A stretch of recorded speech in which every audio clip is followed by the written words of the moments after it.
नमस्कार. नमस्कार. नमस्कार भोजन साहेब. नमस्कार. नमस्कार. आमच्यासोबत आहे आज प्रदीप पोपटराव मनगटे साहेब, चिंचोली माजी परिसराचे एक चांगले कार्यकर्ते आणि छत्रपती संभाजीनगर जिल्ह्यातील चांगल्या प्रकारचं आपलं अस्तित्व ठेवून वेळोवेळी सामाजिक कार्याची भूमिका घेऊन जनसामान्यामध्ये फिरण्याचा त्यांचा तगडा अनुभव आहे. बऱ्याच काळापासून ते परिसरातील सगळे जे नेते हे त्यांच्या संपर्कात आहे. एक जबरदस्त अस्तित्व असणारे आमचे प्रदीप भाऊ मनगटे साहेब, तसेच आमच्यासोबत आमचे सामाजिक कार्यकर्ते माननीय श्री तात्याराव भोजन साहेब. मित्रांनो, आजची आमची ही गपशप एक सर्वसामान्य नागरिकांसारखीच आहे. तर आज प्रदीप दादा आमच्यासोबत आहे. प्रदीप भैयांनी मागील बऱ्याच वर्षापासून आपल्या शेलगाव आणि छत्रपती संभाजीनगर जिल्ह्यामध्ये मोठ्या प्रमाणामध्ये हालचाली केले. आमचे जे मित्र होते माननीय श्री स्वर्गीय जगन्नाथ रामचंद्र पवार साहेब हे प्रदीप भैयाचे एकदम जवळचे. त्यामुळं त्यांनी आपल्या कार्यामध्ये काम करत असताना मोठ्या प्रमाणात आपलं बॅकग्राऊंड तयार केलं आणि एक अस्तित्व उभं करण्यासाठी या शेलगाव ग्रामपंचायत परिसरामध्ये एक आपली ताकद दाखवून दिली. आज प्रदीप भैया मनगटे यांना ओळख सांगायची गरज नाही, एवढ्या मोठ्या प्रमाणामध्ये त्यांचं कार्य आहे. आणि मागील बऱ्याच वर्षापासून ते एकदम चिकाटीनं राजकीय हालचालीचे काय धागेदोरे असतात ते सोबत घेऊन चाललेले आहे. तर मनगटे साहेब, तुमचं पुन्हा एकदा आमच्या या युट्यूब चॅनलमध्ये वकील साहेब नमस्कार. आमच्या युट्यूब चॅनलमध्ये हार्दिक स्वागत. आणि आजचा हा योगायोग आमचे मित्र मान्य श्री तात्याराव भोजन यांच्या माध्यमातून आलेला आहे. तर दादा, तुम्ही आपल्या जीवनाची सुरुवात कशी केली, कसे तुम्हाला वाटलं की आज राजकीय हालचाली करण्यामध्ये एक वेगळा अनुभव आहे, वेगळं मजा आहे आणि तुम्ही एन्जॉय म्हणून हे करताना मला बघितले. मी बऱ्याच दिवसावर तुमचा फॉलोअर आहे. आपण सोशल मीडियाच्या माध्यमातून एकमेकांना भेटत असतो. तर थोडासा सांगा की बा कसं ग्रामपंचायतच्या माध्यमातून आणि या बाकीच्या माध्यमातून तुम्ही केलं. वकील साहेब, माझ्या जीवनाची सुरुवात म्हणजे माझा जन्म 86चा आहे, 1986चा. आणि जन्म पण अशा महान माणसाच्या दिवशी झालेला आहे, 14 एप्रिल 1986. ज्या दिवशी महामानवाचा जन्मदिवस असतो त्या दिवशी माझा जन्म आलेला आहे योगायोगाने. ते माझं पुण्य समजतो मी की ते एवढ्या मोठ्या माणसाच्या जन्मदिनी माझा जन्म आलेला आहे. माझी राजकीय वाटचाल ही मागच्या 8-9 वर्षाची आहे. मी त्याच्या पहिले बँकेत जॉबला होतो. मी MBA पासआउट आहे. मी बीकॉम केलेलं आहे. माझं 2007ला शिक्षण पूर्ण झाल्यानंतर मी बजाज अलियन्स नावाच्या कंपनीत होतो मॅनेजर म्हणून. त्यानंतर शेवटचा जॉब माझा SBI बँक इन्शुरन्स मध्ये होता 2 वर्ष. ते करत असताना मला असं कुठेतरी गावाकडे येण्याची ओढ लागलेली होती, कारण माझा जो वारसा आहे तो राजकीय वारसा आहे. माझे जे आजोबा आहेत ते आमचे आजोबा हे ह्या आजूबाजूच्या परिसरात ख्यातनाम व्यक्तिमत्व आहे. त्यांनी भरपूर लोकांचे असे आयुष्यात भरपूर दीन गोर गरीब जे माणसं आहेत त्यांच्यासाठी खूप कार्य केलेले आहे. आणि आम्हाला ते सांगण्यात यायचं लहानपणापासून, पण आमच्या नशिबाचं काही हे समजावं लागेल बॅड लक की ते आम्हाला वारसा लाभला नाही तो भविष्यात. आमचे आजोबा आमच्या खूप लहानपणीच वारलेले. आमच्या आई वडील पण त्यावेळेस नुकतंच लग्न झालेलं होतं त्यांचं वारल्यानंतर. आमच्या मोठ्या काकांनी मग पूर्ण परिवाराचा सांभाळ केला व तो पुढे नेण्याचा प्रयत्न केला. पण मग आम्ही कुठेतरी त्या राजकारणातून बाद झालो, बाहेर आलो. पण मग ती गोष्ट आमच्या सतत डोक्यात होती की आपल्या आजोबाचं कुठेतरी कर्तृत्व आहे आपल्या हे चिंचोली नाचलवेल सर्कलमध्ये. आणि त्यांनी खूप मोठ्या प्रमाणात लोकांना न्याय देण्याचा, गोरगरिबांना जातीभातीच्या पलीकडे काम केलेले. त्यामुळं मग माझी ती ओढ लढा होता माझा येण्याचा या भागात. मग आमची शेती असल्यामुळं आमचे काही काका काकू, आमचे भाऊ बहीण, आमचे वडिलांचे चुलत भाऊ, या सगळ्यांचं माझं प्रेम होतं त्यांचं माझ्यावर आणि माझं. आणि गावाची एक लढा असती सगळ्यांना, मलाही ती लढा होती, शेतीचं प्रेम होतं. त्यामुळे मी परत गावाकडे वाटचाल चालू केली. ते करत असताना मला गावातील समस्या जाणवायला लागल्या. त्या समस्या पाहत असताना म्हणलं आपलं जर थोडा शिक्षणाचा उपयोग घेऊन जर ही गावाची समस्या सोडवण्यासाठी प्रयत्न जर केले तर आपल्याला आपल्या आजूबाजू कुठेतरी तो एक हे राहील, सार्थकी लागेल त्यांनी केलेल्या कार्याला, की कोणतरी बाबा त्यांच्या नंतर येत आहे पुढं. ह्या दृष्टिकोनातून मग मी पूर्ण हे समाज कार्य करण्याचं ठरवलं आणि ते कार्य करतोय आजही. दादा, माझा एक खूप महत्वाचा प्रश्न आहे. जेव्हा तुम्ही स्टेजवर भाषण करता ती भरलेची लकप ती ही कशी तुम्ही मग एवढा बाजूला राहिले तरी सुद्धा कशी तयार केली इतकं फास्ट तुम्ही? नाही ती म्हणतात ना की मग समजा ती एक आपल्या उपजत येते, आमचा वारसा आहे तो. क्या बात. पण तो वारसा आम्ही कुठेतरी मध्ये डिस्कंटिन्यू झाला होता, तो तुटला होता. आमच्या घरातनं कोणी राजकीय याच्यात येत नव्हतं पुढे. बरोबर. पण आम्हाला आमच्या आजोबांचा वारसा आम्हाला पुढे न्यायचा होता. त्यांनी कुठेतरी ते अधुरे स्वप्न पूर्ण करायचे होते. त्यांचं जे वय होतं जेव्हा ते स्वर्गवासी झाले ते 55व्या वर्षी किंवा 60व्या वर्षी ते लवकर गेले. पण आजही आम्हाला सांगतात की ते असते तर आज या तालुक्यात एक वेगळं चित्र निर्माण झालं असतं. ते राजकारणातले व्यक्ती धुरंधर व्यक्तिमत्व होतं आणि मग त्या वारसाला कुठेतरी टिकवण्यासाठी आणि आपल्याला फक्त समाजकार्य करायचं आहे. राजकारण हा नंतर आहे, पण पहिले समाजाचं कार्य करून त्यांचं नाव कुठेतरी आमचं आजही जोपासायचं आहे. या दृष्टिकोनातून आम्ही कार्य करतोय. जबरदस्त. आपण बघताय प्रदीप भैया मनगटे यांच्या बोलण्यातच ताकद आहे, शब्दाची रचना आपण बघू शकता आणि महाराष्ट्रातील व देशातील विविध राजकीय नेत्यांपर्यंत पोहोचण्याची धमक, कुवत, कार्य करण्याची क्षमता आणि ज्या पद्धतीनं एक आपला कौशल्य जो दाखवता, वेल एज्युकेटेड व्यक्ती कशा पद्धतीनं राजकीय हालचाली करू शकतो ते प्रदीप भैया यांच्या चालीबोलीतूनच लक्षात येतं. आपण बघलं की क्या पद्धतीनं भैयाने सांगितलं की राजकीय वसा हा तो असतोच असतो, पण त्याला कुठेतरी न्याय देण्याचा आमचा भूमिका असते, ती पुढे घेऊन गेली पाहिजेत. तर काय सांगाल तुम्ही आपल्या या शेलगाव ग्रामपंचायतच्या माध्यमातून कशा पद्धतीने तुमची वाटचाल होती जेव्हा तुम्ही सुरुवात केली? मी वाटचाल केली साधारणतः 2017-18च्या दरम्यान. मी जेव्हा गावात आलो त्यानंतर मी गावातल्या समस्यांमध्ये मला रस्त्याच्या, पाण्याच्या, साफसफाईच्या, आरोग्याच्या, शिक्षणाच्या या समस्या जाणवायला लागल्या. मग मी त्या गावात असताना मला ते जाणवत असताना मला ते कुठेतरी वाटलं की आपला ह्या संपर्क आहे. माझे जे मित्रमंडळी ते राजकारणात होते त्यांचा माझा संपर्क होता. माझे जे वडीलधारी व्यक्तिमत्व होते ते राजकारणातले होते आणि आपल्या कुठेतरी शिक्षणाचा फायदा घेऊन हे कुठेतरी कार्य करावं. त्यानंतर मी गावात जात असताना माझा जो शेताचा रस्ता आहे तो पूर्ण एकदम खोल आणि एकदम पाणीचा रस्ता होता. तिथून बैलगाडी काय माणूसही साधा चालत जाऊ शकत नव्हता. मग नंतर हळूहळू मी तो रस्ता करून घेण्याचा प्रयत्न केला आणि तो आज सिमेंट रोड केलेला आहे. त्यानंतर गावातील जे पाण्याचे प्रश्न होते, आता 2-3 वर्षापासून दुष्काळ जाणवत नाही आमच्या भागात, पण याच्या पहिले खूप भयंकर दुष्काळ होता आपल्या भागात. तिथं लोकांना हे जसं दिवाळीच्या नंतर नोव्हेंबर-डिसेंबर नंतर सगळ्यांच्या डोक्यावर हांडेच राहायचे. मी गावात आल्यावर ते पहिलं चित्र पाहिलं. ती भीषण अवस्था झाली होती की लोकांना सकाळी पाण्याची इतकी कमतरता राहायची की ते बोरवर, हापशावर लांब लांब जाऊन पाणी आणायचे. पण मी म्हटलं याच्यात कुठेतरी जलस्रोत उपलब्ध करून द्यावं. त्यानंतर मी गावात आता माझ्या माध्यमातून 2 बंधारे केलेले. एक पूर्णा नदीवर केलेला आहे आणि एक आमच्या ही जी नदी आहे ती आपली जांभळी धरणावरची ही गावाअंतर्गत जाती नदी, तिच्यावर एक छोटासा बंधारा केलेला आहे. त्यानंतर काय झालं की ते पाणी साचून ते पर्क्युलेट व्हायला लागलं. जमिनीची शारीरिक क्षमता व पोत वाढली. मग त्या गावातील ज्या समस्या आहेत पाण्याच्या त्या आता कुठेतरी कमी झालेल्या असं मला वाटतं आणि ते आता गाव पाण्याची एकदम चांगल्या प्रकारे नियोजन करून शेती व्यवस्थित करते. नंतर मी गावातील जे रस्ते होते आमचे, एक इकडं तिचं नाव चंबारवाडी होतं पण आता तिचं नाव बदललंय, एकलव्य नगर केलेलं आहे, काही वाल्मिक नगर आहे आमच्याकडं. तर ह्या जे एरिया आहे जुने तर त्यांच्या इथेही समस्या अशाच होत्या. रस्त्यांच्या समस्या होत्या, तिथल्या शाळेला गट्टूंच्या समस्या होत्या. मग त्या मी कुठेतरी माझ्या माध्यमातून प्रत्येक ज्या अंगणवाडीच्या शाळेला, त्याच्यानंतर तिथल्या रस्त्यांचे कार्य आता चालू आहे. काही ठिकाणचे रस्ते झाले, काहीचे बाकी, आता ते करतोय. त्यानंतर गावाअंतर्गत काही आमची मित्रमंडळी यांचा सहभाग लावून आम्ही काही चांगल्या गोष्टी करण्याचा प्रयत्न करतोय भविष्यासाठी.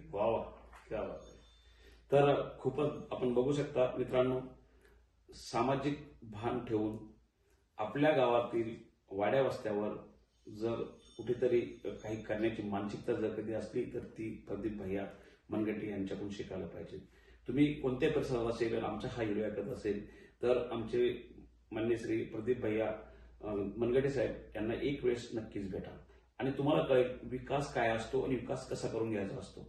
आणि कुठल्याही प्रकारच्या संविधानिक पदावर नसताना सुद्धा भैयाने वेल एज्युकेशन केलं. चांगल्या पदाची नोकरी करत असताना कॉन्ट्रॅक्ट सिस्टम मध्ये आले आणि कॉन्ट्रॅक्ट करत असताना सामाजिक दृष्टिकोन समोर ठेवला. आपला आणि आपला परिसर कसा डेव्हलप होईल, चिंचोली, लिंबाजी, नाचनवेल, शेलगाव, दिगाव, पिशोर, घाटनांद्रा, बनोटी करंजखेडा या परिसरामध्ये प्रदीप भैयाचं जबरदस्त कार्य आहे आणि त्यातल्या त्यात या शेलगावाच्या कायापालट करण्याची मानसिकता ठेवून विविध प्रकारच्या योजना कशा आपल्या गावात आणायच्या आणि त्या गावाचा कसा विकास करायचा. आज आपण बघू शकता की शेलगाव एक अतिशय सुंदर गाव तयार झालेले, तर सर्व सामाजिक कार्यकर्त्याच्या माध्यमातून आणि त्याच्यामध्ये खालीचा वाटा म्हणून आमचे प्रदीप भैया मनगटे हे करत आहे. तर आपण बघताय की कशा पद्धतीनं भैयाची वाटचाल आहे. तर आणखी आपल्याला काय वाटचाली असेल पुढे सर? सांगायचं झालं तर आमचे नेते माननीय अजितदादा पवार यांचं एक वाक्य आहे, आधी सिद्ध व्हा मग प्रसिद्ध व्हा. त्या वाटचालीनुसार आपलं काम चालू आहे. पहिले स्वतःला सिद्ध करायचंय, मग कुठेतरी प्रसिद्धीकडे मार्ग द्यायचा आहे. आधी सिद्ध व्हा मग प्रसिद्ध व्हा या वाक्यात असं लिहिलेलं आहे की आपण स्वतः काहीतरी गोरगरिबांच्या काहीतरी कार्यात आलो किंवा त्यांच्या जीवनात काहीतरी आमूल बदल करू शकलो तर ते सिद्ध होण्याचा प्रयत्न आहे. मग ती प्रसिद्धी हळूहळू ती तुमच्याकडे येणारच आहे, ती कुठं लपणार नाही. कारण सत्याला थोडीशी अडचण आहे, पण त्याला पराकाष्ठा असली तरी त्याला अपयश नाहीये. भविष्यात ते यश येणार आहे. जरी आज ते लवकर नाही भेटणार, उशिरा भेटेल, पण ते लॉंग टर्मचा राहील, कायमस्वरूपी राहील. तर या दृष्टिकोनातून आपलं कार्य चालू आहे. आजूबाजूच्या खेड्यातही मी सामाजिक प्रश्नांमध्ये असतो किंवा त्यांचे काही कार्यक्रम असले त्यात असतो. कोणी मला विनंती केली, कोणी मला आग्रह केला तर मी त्यांना कधीही न्याय देण्याचा प्रयत्न करतो. क्या बात आहे. आज खरंच एका विकास पुरुषाच्या माध्यमातून आज आमची ओळख झाली. आमचे मित्र मान्य श्री दत्तराव भुजंग साहेब हे प्रदीप भैयाचे चांगले मित्र आहे. त्यांच्या बऱ्याचशा कार्यामध्ये भैयाच्या कार्यामध्ये आम्ही असतो, येतो, बसतो आणि वेळोवेळी महाराजांच्या दर्शनासाठी आम्ही जेव्हा येत असतो तेव्हा प्रदीप भैयाचा संपर्क जास्तीत जास्त प्रमाणात होत असतो.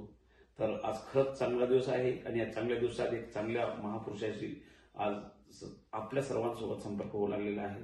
तर आपल्याला आपण बोललोच त्या पद्धतीनं भैया तुमचा मोबाईल नंबर सांगा. माझा मोबाईल नंबर आहे 9834187582. या नंबरवर आपण संपर्क साधून विकास कशा पद्धतीने करून घेता येतो आणि ज्या शासनाच्या योजना असतात त्या कशा अधिकाऱ्याकडून आपल्या गावासाठी आपल्या परिसराच्या आणता येतात या माध्यमातून तुम्ही प्रदीप भैया मनगटे यांना संपर्क करा आणि गावाचा विकास करत असताना कशा पद्धतीने मोठ्या बजेटचे रोड, मोठ्या बजेटचे प्रोजेक्ट आपल्या भागात आणू शकता. भैया एक वेल एज्युकेटेड आणि चांगल्या प्रकारचं अस्तित्व ठेवून काम करणारे व्यक्तिमत्व आहे. भैया आता राजकीय हालचाली करत असताना आता येणाऱ्या पिढीमध्ये जिल्हा परिषद पंचायत समितीच्या निवडणुका आहेत, त्या बाबतीत आपले काय विचार? माझा असाच विचार आहे की आमचा जो परिसर आहे, आता हा आपला परिसर चिंचोली, लिंबाजी व नाचनवेल सर्कलमध्ये जे गावं येतात त्या गावांमध्ये मागील काही काळात जो विकास थांबलेला होता तो कुठेतरी आपल्याला करायचा आहे. येणाऱ्या काळात तो विकास करताना आपल्याला सर्व समावेशक जाती पातींना घेऊन सोबत जायचंय.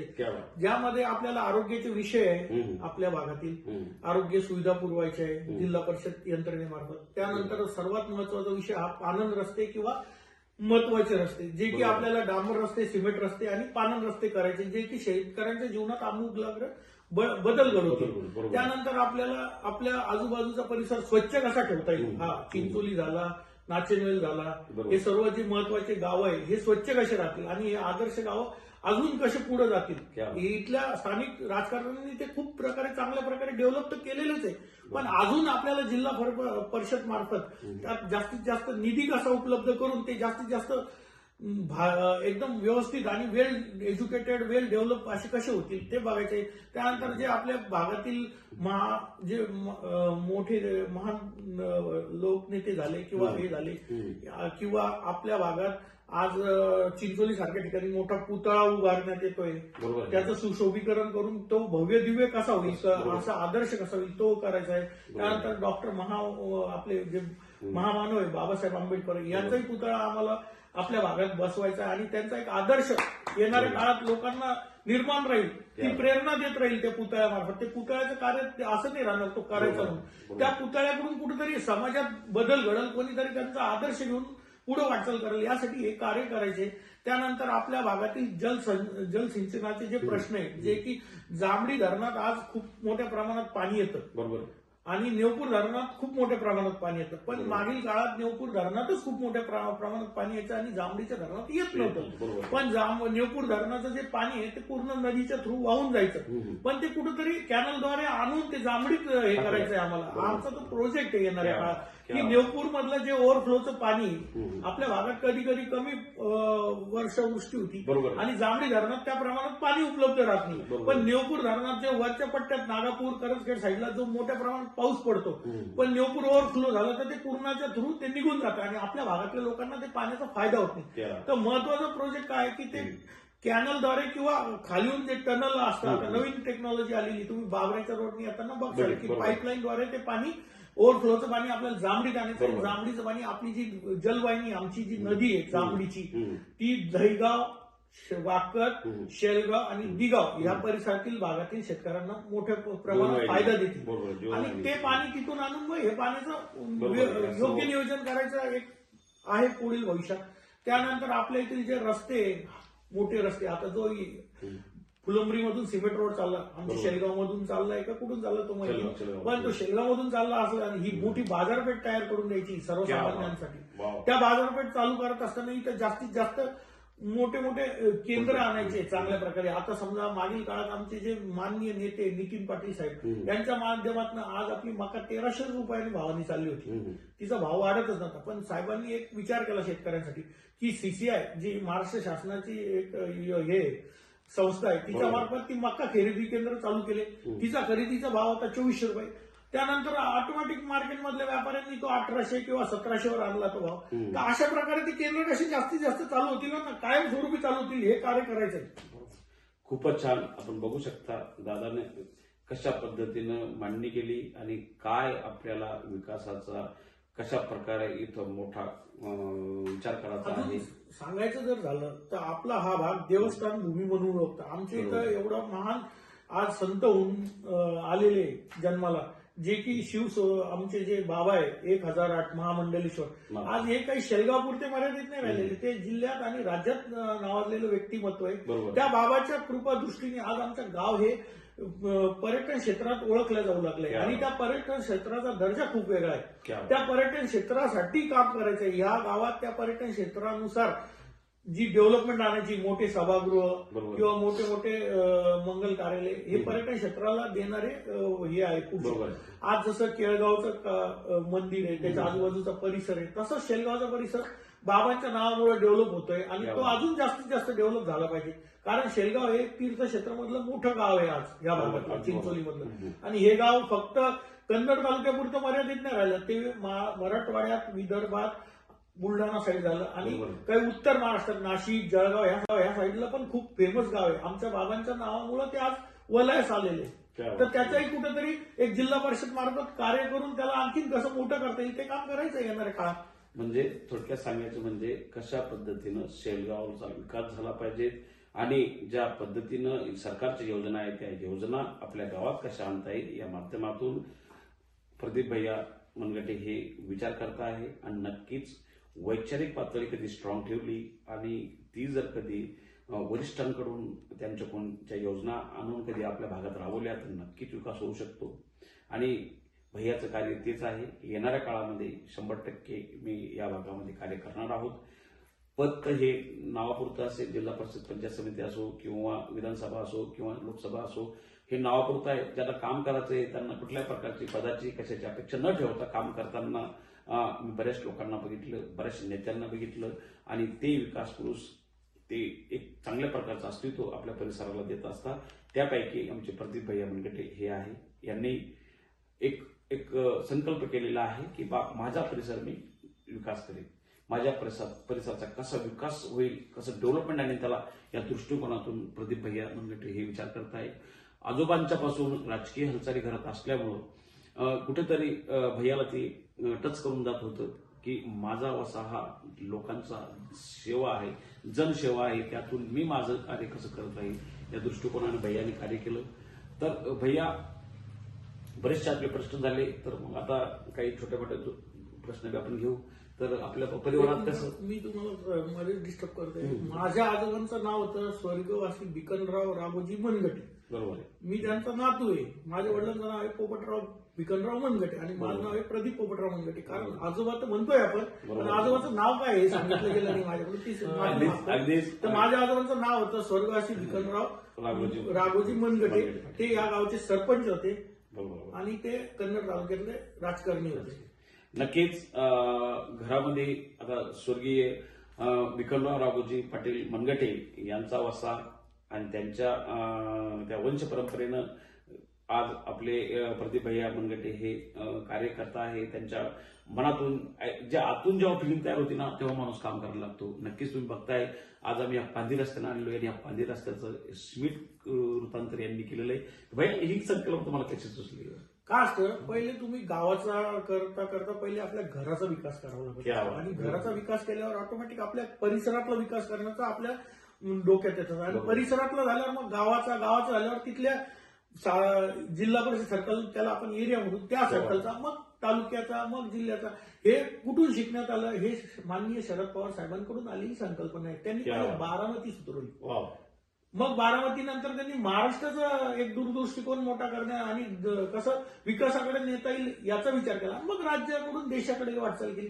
तसंच आमचा एक छोटा प्रयत्न आहे. आम्ही साधारण एक कार्यकर्ते, एक छोटे कार्यकर्ते, पण आमचा असा विचार आहे की आपण पहिले स्वतःचं घर, आजूबाजूचा परिसर डेव्हलप करू शकलो तरच मग आपण गावाचा परिसर डेव्हलप करू शकतो आणि तो डेव्हलप केल्यावर मगच आपण जिल्हा परिषद आणि आपली जे आजूबाजूची खेड आहे त्यांना न्याय देऊ शकतो. या प्रकारे आम्ही आमच्या आजूबाजूचा परिसर हा विकसित करून मग पुढचा परिसर कसा विकास करण्यात येईल याच्यासाठी कार्य करतोय. बरोबर आहे. आता जिल्हा परिषद पंचायत समिती बाबतीत आपलं विचार आहे की बा आता या कशी वाटचाल तुमची असेल? 100% तुम्ही सक्रिय दिसला कार्य. माझी वाटचाल सांगायची झाली तर मी या जिल्हा परिषदमध्ये सर्वात कमी वयाचा उमेदवार आहे सध्या तरी, माझ्या मते. हे माझं मत आहे असं. आणि माझं जे आज ह्या प्रशासनात जी पकड आहे, मी मंत्रालयात पण जातो, मी जिल्हा परिषदमध्ये पण असतो, मी कन्नड तालुक्याच्या तहसीलमध्ये पण असतो. मला तिथले जे प्रश्न आहे आपले जे विकास काम करण्यासाठी लागतात जे आपल्याला, ते मला पूर्ण जाण आहे. आणि मी माझ्या माध्यमातून कसे 50-54, 30-54 रोड आणता येईल, जलसंधारणातनं कसे बंधारे आणता येईल, डीपीडीसी जो जिल्हा नियोजनचा आपलं हेड असतो त्याच्यातनं कसे आपल्याला गट्टूचे कामं झाले, सिमेंट रोडचे कामं झाले. आपण जिल्हा परिषद लढतो कशासाठी? तर लढतो यासाठी की गावाचा कुठेतरी विकास होण्यासाठी आणि गोरगरिबांच्या आयुष्यात त्या विकासामार्फत कसे तरी सुखाचे दिवस आणून त्यांचं आयुष्य कसं चांगल्या प्रकारे फुलवता येईल हे करण्यासाठी. त्यानंतर राहिलं पाण्याचे प्रश्न सोडवण्यासाठी प्रयत्न करणारे, जे की आमच्या गावाची आज पाईपलाईन पूर्णत्वास होण्यास काही विलंब झालाय. तिला चिंचोलीमधून ती पूर्ण झालेली नाही. तिचे 2 ते 3 किलोमीटरचं पाईपलाईन अजून बाकी आहे. नेवपूरच्या धरणात विहीर झालेली आहे, गावात टाकी झालेली, तिचं डिस्ट्रीब्युशन सिस्टीम झालेली. अशाच प्रकारे बाकीच्याही गावात झालेलं आहे. काही ठिकाणी पाईपलाईन पूर्ण पोहोचली नाही, पाणी पोहोचलं नाही. हे जिल्हा परिषदमध्ये करून घेण्याचं कार्य आहे आणि ते मी करण्यासाठी मी जिल्हा परिषद काही नेता होण्यासाठी जाणार नाही, मी तिथला सेवक म्हणून जाणार आहे. मला जर एखाद्याने आशीर्वाद दिला, इथल्या जनतेने मायबापांनी आशीर्वाद दिला, मी काही नेता म्हणून मिरवणार नाही. मला त्या शाल शिकवळीचाही काही आनंद नाही. मला जर कोणी म्हणलं भैया आमच्या इथले काम करा, मी अर्ध्या रात्री त्यांच्या घरी जाऊन ते काम करण्यास उत्सुक आहे आणि मला लोकांचा सेवक व्हायचं आहे. मला बाकी त्यात काही मोठंपणा घ्यायचं नाही. अतिशय राजकीय सामाजिक दृष्टिकोन समोर ठेवून विकासाचं धोरण कसं राबवायचं आणि देशाने ज्या योजना आणल्या त्या शेवटच्या नागरिक कसं न्यायच्या या दृष्टिकोनातून मान्य श्री प्रतिभाई मनगटे साहेब यांनी आपल्याला सविस्तर मार्गदर्शन केलं. भैया फॅमिलीबद्दल आता घरात कोण कोण आहे? कसं माझी फॅमिलीचं सांगायचं झालं, माझ्या वडिलांचं शिक्षण बीकॉम एमकॉम झालेलं आहे. माझ्या वडिलांना जन्म 1960चा आहे. माझ्या वडिलांचं पूर्ण शिक्षण जे झालेलं आहे ते त्यांच्या आजी आमच्या खूप लहानपणी वारल्या. त्यानंतर वडील राजकारणात असल्यामुळे त्यांनी त्यांना शिकायला पाठवून दिलं. त्या काळात ते आपल्या संभाजीनगरमध्ये खोकडपुरा म्हणून सर्वात नावाजलेला एरिया राहायचा. आपल्या भागातील लोक तिथे शिकायचे आणि मराठा हायस्कूलला वडिलांचं शिक्षण झालेलं आहे. वडिलांचं शिक्षण झाल्यानंतर माननीय आपल्या तालुक्याचे लोकप्रिय माजी आमदार रायबंजी जाधव यांनी त्यांना महामंडळ म्हणून होतं MDC, तिथं त्यांना नोकरी करण्याची संधी दिली. ते कमी वयात तिथं संधी भेटल्यामुळे तिथं ते वरिष्ठ अकाउंटंट म्हणून लागले. कालांतराने ते महामंडळ काही कारणास्तव बंद झालं. तिथून नंतर ते पंचायत समिती जिल्हा परिषदला अकाउंट ऑफिसर म्हणून फुलंब्रीला 15 वर्ष काम केलं. नंतर आम्ही करते झाल्यावर आम्ही वडिलांना म्हणलं कुठेतरी तुम्ही थांबावा आता आणि त्यांनी ती नोकरी बंद केली. माझी तशी शिक्षिका आहे संभाजीनगरला आणि माझ्या मिसेस ज्या आहेत त्या अंधारीला तलाठी आहे. माझं फॅमिली बॅकग्राऊंड जे झालं ते माझे मिसेस पण चिंचोलीच्याच भागातून येतात. त्यांच्या आईचं गाव म्हणजे राधाबाई ज्या आमच्या सासूबाई त्यांचं आईचं गाव पण चिंचोलीच आहे आणि आमचा सगळा गोताळा चिंचोली आजूबाजूच्या गावात असल्यामुळं तो एक आमच्यासाठी फायद्याचा विषय आहे. नाचेनल परिसरात आमच्या आजोबांचे मामा राहायचे. या सर्व गोष्टी आमच्या फायद्याच्या आहे. बरोबर. अगदी अगदी जबरदस्त असं अस्तित्व ठेवून प्रतिभा मनगटे आपलं कार्य करता आहे. मग आता तुम्ही या सगळ्या गोष्टी सांभाळत असताना संभाजीनगर लोक परिवार काही शेलगाव मग आता ही ऍडजस्टमेंट कशी करता तसं पाहिलं तर माझी वाईफ ही खूप चांगली आहे. ती मला या गोष्टीसाठी इन्करेज करते, म्हणजे आत्मविश्वास देते. आणि या गोष्टीत तिचाही एक मोठा मोलाचा वाटा आहे, आई वडिलांचाही मोलाचा वाटा आहे. त्यांना माहिती आहे आपला मुलगा जे कराल ते योग्यच कराल, ते काही चुकीचं करणार नाही. आणि मी कोणाच्या आयुष्यात म्हणजे दागिनदार राहत नाही. आपण जर समाजाच्या कार्यात चाललोय तर त्या निस्वार्थी भावनेनं ते कार्य करावं यासाठी आलेलो आहे आम्ही. बाकी आम्हाला कोणाकडून काही अपेक्षाही नाही, काही घेणे देणे नाही. दादा थोडस सासूरवाडीबद्दल त्यांचं नाव वगैरे सांगा, कारण की कसं आता माझी जी सासूरवाडी ती भराडीची आहे. त्या राधाबाई खुमणे जे स्वर्गवासी माधवराव पाटील खुमणे होते, जे भराडीचे सरपंच आणि मोठे नावाजलेलं व्यक्तिमत्व होतं ते. आणि त्या भागातलं ते डॅशिंग व्यक्तिमत्व आहे सिल्लोड तालुक्यातलं. पण त्यांचंही काही कालांतराने असं धरता येईल की लवकरच त्यांचा मृत्यू झाला, ते स्वर्गवासी झाले.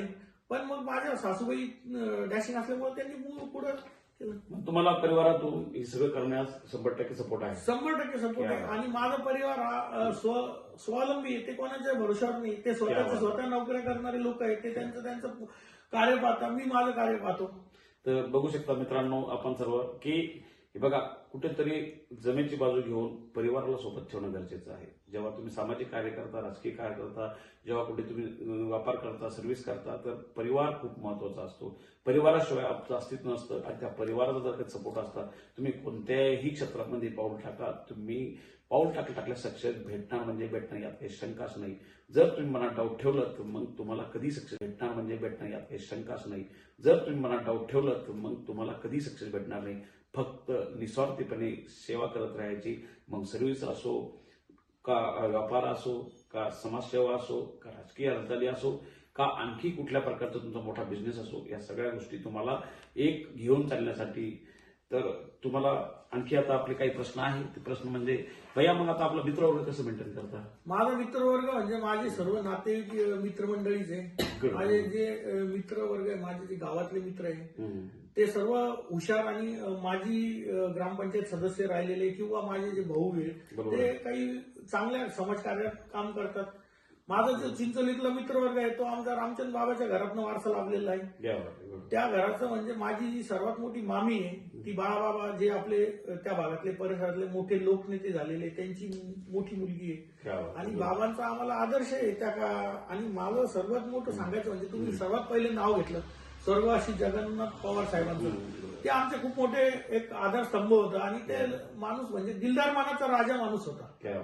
आणि त्यानंतर आमच्या ज्या आजी होत्या शांताबाई पवार, त्याला अकस्मातरित्या लवकर त्यांचं निधन झालं. पण त्या पण एक नावाजलेल्या जिल्हा परिषद सदस्य होत्या. त्यांनी त्यांच्या कार्यात खूप चांगलं काम केलेले. बाकीचे माझे सर्व पंढरी सेटा, भरपूर रामेश्वर पवार, हे सर्व मित्रमंडळी त्या भागात. आणि मला मित्रमंडळाचं तात्र बोललं तर सर्व गोष्ट माहिती आहे, कारण माझा स्वभावच येतो की मी माणसात राहणारा माणूस आहे, मी काही एकटा राहणारा माणूस नाहीये. गुड. आपण बघताय मित्रांनो की जेव्हा आपण राजकीय सामाजिक हालचाली करतो त्या टायमाला कसं मित्रपरिवार, कसं राजकीय हालचाली करताना वरिष्ठांना कशा पद्धतीनं. तर मग तुम्ही राजकीय हालचाली करत असताना आज कोणासोबत, मोठे जेव्हा नेते आहेत कोणासोबत घेऊन आता तुमचा वसा घेऊन चाललेला आहे? माझं असं म्हणजे आमचे जे सर्व मित्रमंडळी, जसं आपले पवी भैया झाले, त्यानंतर भूषण दादा झाले, आपले अशोक दादाचे चिरंजीव, या मित्रमंडळांना जुना एक राजकीय वारसा लाभलेला आहे. ते आमचे चांगले घनिष्ठ मित्र आहेत. त्यानंतर रामचंद्र बाबांच्या घरातला धनराज पवार झाला. त्यानंतर आपले रामेश्वर पवार माझी ग्रामपंचायत सदस्य झाले. बाकीचे आमचे राजदार नाना झाले, आपले तात्याराव भाऊ झाले. आमचे तात्याराव भाऊचे माझे पहिल्यापासून संबंध आहे. तात्याराव भाऊचं मला कार्यही आवडतं, ते जनतेचे प्रश्न मांडत असतात सतत. त्रिंबक नाना झाले. त्यानंतर अजून भरपूर विलास बापू झाले माझे जे सरपंच आहे. भगवान पवार आहे, जगन्नाथ बापू आहे. हे लोक म्हणजे त्या भागातले प्रतिष्ठित लोक आहे आणि हे माझे मित्रमंडळ आहे त्या भागात. क्या बात आहे. म्हणजे बघा सगळ्या आजूबाजू परिसरातील नागरिकांसोबत चांगल्या प्रकारचे संबंध ठेवून एक चांगला एक गाडा घेऊन चालण्याची मानसिकता ठेवण्याची कार्य मान्य श्री प्रदीपभाई मनगटे करताय. तर आता राज्य लेवलवर आपले कोणासोबत आपण? राज्य लेवलवर सांगायचं झालं तर माझे जे मित्र आहे, आमचे पहिल्यापासूनचे मित्र असलेले माननीय केतन भैया, ज्यांच्या नेतृत्वात आम्ही इथपर्यंत वाटचाल करत आलेले आहे. भैयांचा एक आदर्श आहे. भैयांनी पहिले किशोर सर्कलला जो काम करून दाखवलेलं आहे, प्रत्येक वाडी वस्तीवर, प्रत्येक खेड्यागावात त्यांनी रस्त्याचे कार्य असू द्या, किंवा तिथल्या गट्टूचे शाळेचे प्रश्न असू द्या किंवा तिथले पाण्याचे प्रश्न असू द्या, तिथले स्वच्छतेचे प्रश्न असू द्या, ते सोडवताना मी त्यांच्या सोबत राहून बघितलेलं आहे की भैया कशा प्रकारे काम करतात. आणि राज्याचं नेतृत्व करण्याची त्यांची संधी आलेली असताना त्यांच्या काही कारणास्तव ती राहिली, पण या कदाचित ती भविष्यात ती पूर्ण होईल. तसंच आमचे माननीय नेते नितीनजी पाटील साहेब हे आपल्या भागात आपल्या जिल्ह्यात लोकप्रिय असलेले नेते आहे. स्वच्छ, साफ, आणि स्पष्ट वक्ते असलेले नेतृत्व आहे. त्यांच्या सानिध्यात राहूनही आम्हाला शिकायला भेटलं. त्यानंतर आमचे जिल्हा प्रमुख सतीश भाऊ जे चव्हाण साहेब आहे, त्यांची तशीच हे राहते, स्पष्ट वक्ते येते.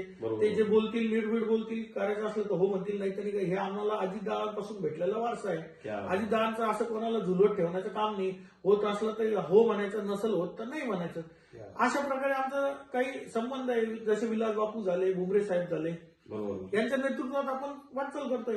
क्या बात आहे. आपण बघू शकता महाराष्ट्राच्या राजकारणामध्ये मोठा मानाचा सन्मानाचा शब्द म्हणून मुख्यमंत्री लाभलेले नारायण राणेची छबी घेऊन आमचे प्रदीप भैया मनगटे आज या सामाजिक दृष्टिकोन समोर ठेवून चालू लागलेले आहे. 100% दुसरी कॉपी जे आहे नारायण राणे साहेबांच्या चेहऱ्यासारखा चेहरा मिळता जुळता आणि कार्य करण्याची, बोलण्याची आणि एक कौशल्यपणा ठेवण्याची कार्य जेव्हा प्रदीप भैया मनगटे करत आहे. नक्कीच भैया, मी तुम्हाला म्हटलं नारायण राणेची छबी तुम्ही दिसताय, तर यावर बरेच कॉमेंट झाले असेल. नाही, प्रत्येकाचा बघण्याचा वेगवेगळा दृष्टिकोन असतो. आता तुम्हाला त्या रूपात दिसतोय, प्रत्येकाचा वेगळा असतो. सांगायची गोष्ट झाली काय, आपल्याला या भागातला विकास पोटतिडकीने करायचा आहे आणि तो करायचा आहे म्हणजे करायचा आहे. त्यासाठी आज यश अपयश हे बघून चालणार नाही की कोण किती तुल्यबळ आहे आणि कोण किती कमजोर आहे. पण आपल्याला या भागातल्या समस्या सोडवण्यासाठी ते प्लॅटफॉर्मवर जाणे गरजेचं आहे. त्यासाठी ती परीक्षा देणं गरजेचं आहे आणि ती परीक्षा देण्यास मी आता उत्सुक आहे आणि ती परीक्षेत मी बसणार आहे. येत्या काळात मी तो विकास कसा होईल जास्तीत जास्त मंत्रालयापर्यंत पोहोचवून जास्तीत जास्त जिल्हा परिषद मार्फत ज्या येणाऱ्या योजना आहेत त्या लोकांच्या संपर्कात राहून कशा पोहोचवता येईल यासाठी कार्य करणार आहे. क्या बात, जबरदस्त अस्तित्व ठेवलेले. आणि आता बराच चर्चा झाली. मित्रांनो, आपल्याला जर कधी अशा प्रकारचं काही आमच्या या मुलाखतीमध्ये काही तुम्हाला सजेशन द्यायचं असेल तर आमच्या या व्हिडिओमध्ये तुम्ही कॉमेंट करा, सांगा की यात आणखी काय काय घेता येईल. तसेच तुम्हाला जर कधी आमच्या सोबत कनेक्ट व्हायचं असेल तर माझा नंबर घ्या, 9923344775.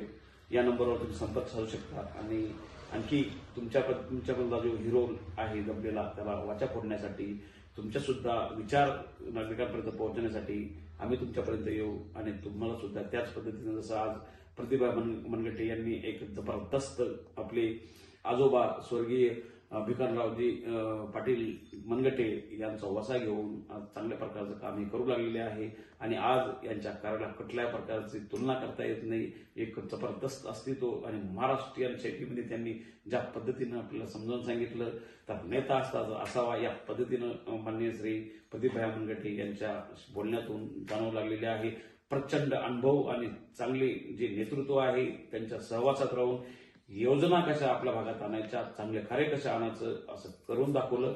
आणि पुन्हा उर्वरित राहिलेली जी कामे आहेत ती कसं चिंचोली लिंबाची परिसर डेव्हलप होईल, या ठिकाणी चांगल्या प्रकारचे रोड, चांगल्या प्रकारचं विकास कसं तयार होईल आणि शेलगाव, चिंचोली लिंबाची, नाचनवेल, दिगाव या परिसरामध्ये जिल्हा परिषद पंचायत समितीच्या माध्यमातून जिल्हा परिषदला कसं डेव्हलप करता येईल आणि राहिलेला विकास, रखडलेला विकास कसा घडवून आणता येईल. नाचनवेल ते शेलगावचा जो राहिलेला रोड आहे तो रोड कसा डेव्हलपमेंट करता येईल, किंवा जो फुलंब्री ते पाचोरा जो राज्यमार्ग आहे त्या राज्यमार्गाला चांगल्या प्रकारचं कसं घेता येईल आणि कसं आपल्या एरियाला डेव्हलप करता येईल या दृष्टिकोनातून माननीय श्री प्रदीप भैया मनगटे यांनी सविस्तर आपल्याला चर्चा केली. भैया, तुम्ही इतके सविस्तर आम्हाला सांगितलं, खरंच ही इम्प्रेसिव्ह गोष्ट आहे. आम्ही 100% तुमच्या या गोष्टीवर इम्प्रेस झालेलो आहे आणि जे तुम्ही काम दाखवलं, जे आम्ही स्वतः बघितलं, तर खरं हे ओळखण्यासारखी गोष्ट आहे. आणि असंच नेतृत्व आम्हाला आमच्या परिसरात हवं आहे की जेणेकरून आमचा भागाचा विकास झाला पाहिजे. तर पुन्हा आपण भेटू. खूप खूप धन्यवाद. नमस्कार.